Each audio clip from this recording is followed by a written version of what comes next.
Good afternoon. Phil Lindemann with your Krystal 93 News from Mountain Comfort Furnishings and Design. Mountain towns like Breckenridge have a last-inch problem. A lot of trucks in town, a lot of pedestrians in town, a lot of congestion, a lot of safety issues. How do we get these trucks out of the town and deliver the goods efficiently, safely? That was a rep with 106 West Logistics. They deliver all food and beverage in Vail Village through a town contract.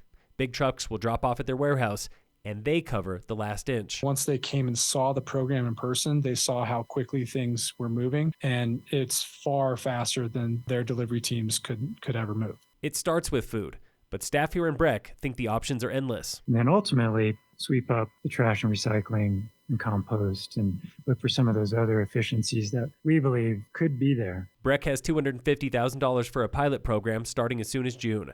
Council's biggest issue as of now is where to put the warehouse and distances. Downtown Breck is larger than Vail Village.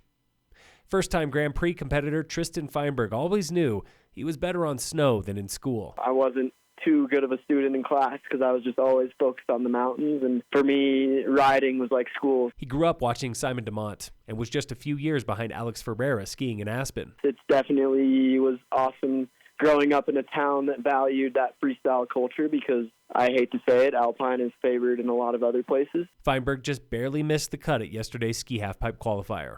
Today was the closing day of qualifying at Copper, where 8 Americans made it on to finals. Jason Woolley and Matty Mastro were top Americans in snowboard halfpipe. Mac Forehand and Alex Hall were chasing the king of ski big air, Burke Ruud. The Norwegian is the defending Grand Prix and Olympic champ. Tomorrow's the opening day of finals. 4 Americans in snowboard big air, 10 Americans in free ski superpipe. 2 of the 7 back bowls at Vail are now open, sun up and sun down, with service on Chair 5 and Chair 9. Terrain, though, it's extremely limited, and there are lots of shallow spots. In sports, the Nuggets play the Nets tonight at 7. U.S. ski racer Bryce Bennett won today's World Cup downhill in Italy, beating the favorites out of Norway and Switzerland. World Cup men are racing again tomorrow for Super G. Women are training downhill at Val d'Isere. As of now, Michaela Schifrin is not on the start list.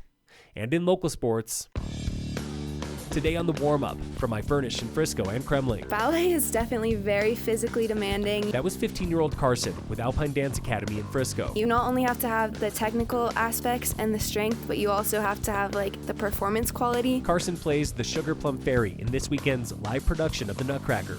For 3 months, she and other lead dancers have been training 3.5 hours every week on point. That's dancing on their toes. When I was little, I would always go into ballet class and be like, ugh, time for ballet, this is so boring, and I hate ballet, but I've come to realize what a beautiful form of art it is. Even a hip-hop dancer, 15-year-old Indy, has come to love Point as Dewdrop, Queen of Flowers. Absolute complete opposite of ballet, but I've really grown to love ballet this year. Playing the lead, Clara, is 17-year-old Christina. She is a theater kid at heart. As Clara, I just can't falter. So smiling, acting, being the excited little girl definitely takes acting in theater. More than 60 other performers are part of Alpine Dance Academy's The Nutcracker. See them tomorrow and Saturday at the Riverwalk in Breck. This has been the Warm-Up with local dancers. Phil Lindemann, Krystal 93 News.